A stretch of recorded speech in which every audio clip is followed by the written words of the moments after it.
Kolkata night Riders 110 রানে হারল। Kolkata night Riders 110 রানে হারল। কার কাছে হারলো? সানরাইজার্স হায়দ্রাবাদ। সানরাইজার্স হায়দ্রাবাদের কাছে 110 রানে হারলো।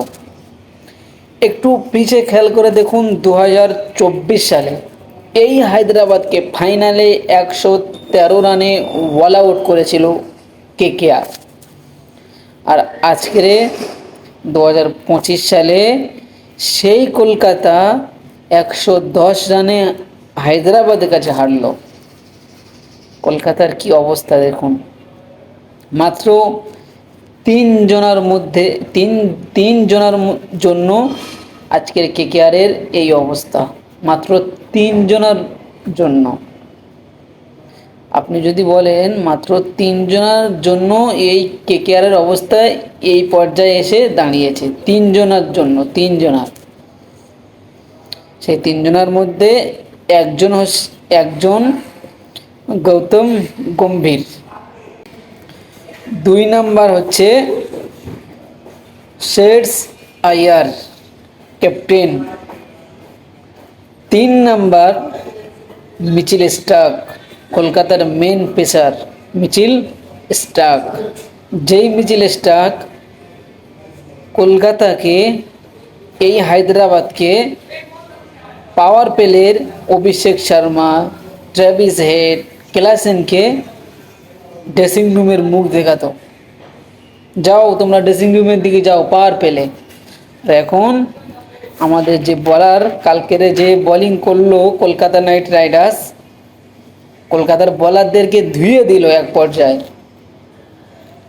মানে কলকাতার বলারদের নিয়ে ছেলে খেলা করলো সানরাইজার্স হায়দ্রাবাদ। এটাও বললে কম হবে না। 278 রান করলো, 278। তার মানে কি ছেলে খেলা মানে নি? মিচেল স্টার্ক গত বছর পাওয়ার পেলে অভিষেক শর্মা, ট্রেভিস হেড এদেরকে ড্রেসিং রুমের মুখ দেখাতো, যাও চলে যাও। আর এখন সেই বলার আমাদের কলকাতা দেখা যাচ্ছে না। মরশুমের শেষ ম্যাচটা একটু ভালো হতে পারতো, তাই না? একটু ভালো তো করতে পারতো ফ্যানদের জন্য, ফ্যানরা একটু খুশি হতো। প্লে অফ থেকে আমরা ছিটকে গেছি অনেক আগেই।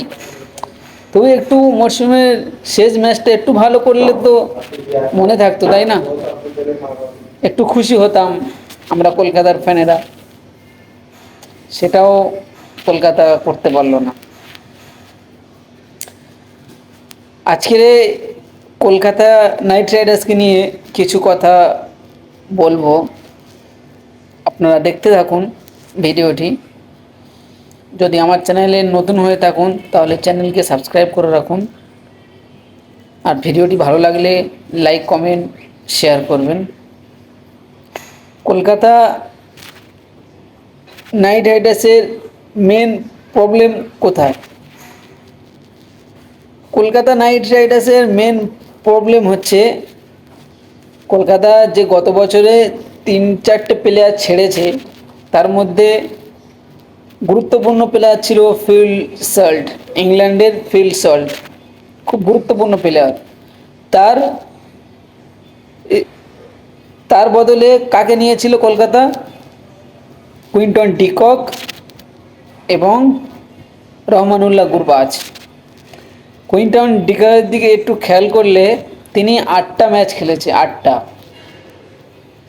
8টা ম্যাচ খেলেছে। তার মধ্যে একটা ম্যাচে যা করেছে 97 রান একটা ম্যাচে।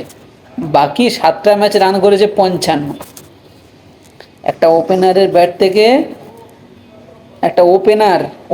ব্যাট থেকে 7টা ম্যাচে 55 রান। তাহলে ভাবুন কলকাতার অবস্থা কোথায়। 7টা ম্যাচে 55 রান। এই হচ্ছে কুইন্টন ডিকক। ফিল সল্টের পরিবর্তে যে এসছে সে হচ্ছে কুইন্টন ডিকক। সে হচ্ছে 7টা ম্যাচে 55, একটা ম্যাচে যায় 97। এই হচ্ছে কলকাতার ওপেনারের অবস্থা। তারপরে নারিন তো ঠিকঠাক, মোটামুটি ঠিকঠাক চলছে, ঠিক বল করছে, ঠিক ব্যাটিংও করছে, সব নারিনে মোটামুটি সব, তবু মানা যায় ঠিকঠাক, সব ঠিকঠাক। তারপরে কে আছে? আজিঙ্কার রাহানে, ক্যাপ্টেন, কলকাতার ভরসা, কলকাতা 2025-এর ভরসা যার ওপর করছিল সেই হচ্ছে আজিঙ্কার রাহান। তিনি ব্যাটিং মোটামুটি মোটামুটি চলবে, খুব ভালো, খুব ভালো না, মোটামুটি ভালো, যে কটা ম্যাচ খেলেছে মোটামুটি ভালো পারফরমেন্স করেছে, ভালো খেলেছে।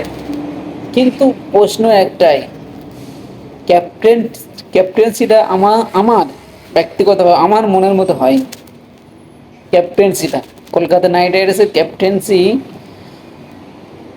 3-4টে ম্যাচে ক্যাপ্টেন্সি হয়তো হয়েছে ভালো, প্রত্যেক ম্যাচে যেন মুখস্থ করে আসে, ম্যাচের আগে থেকে মুখস্থ করে আসে, সেইটা এসে ম্যাচে দেখায়, এরকম করলে চলবে না।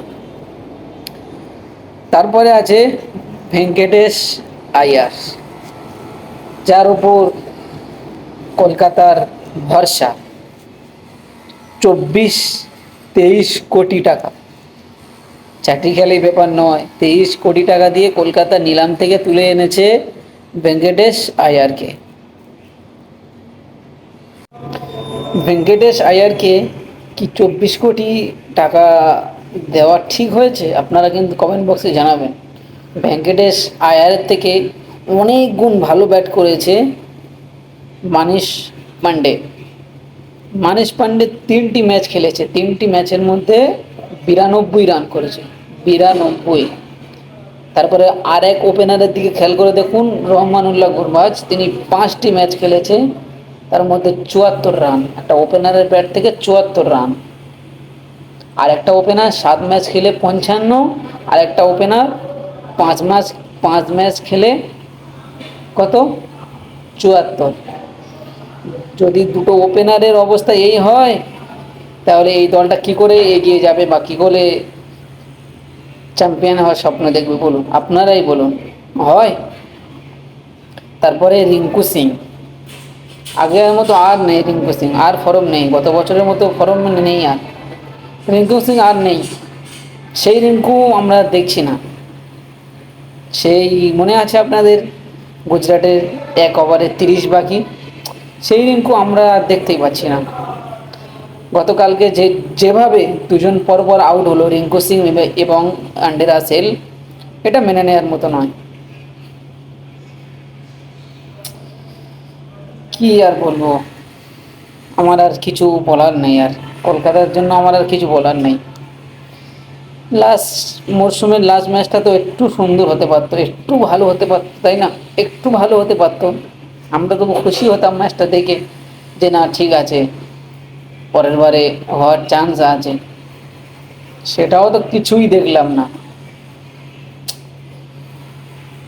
সেই যাই হোক, ভিডিওটা এখানে শেষ করছি। আপনারা কমেন্ট বক্সে আপনার মতামত জানাবেন।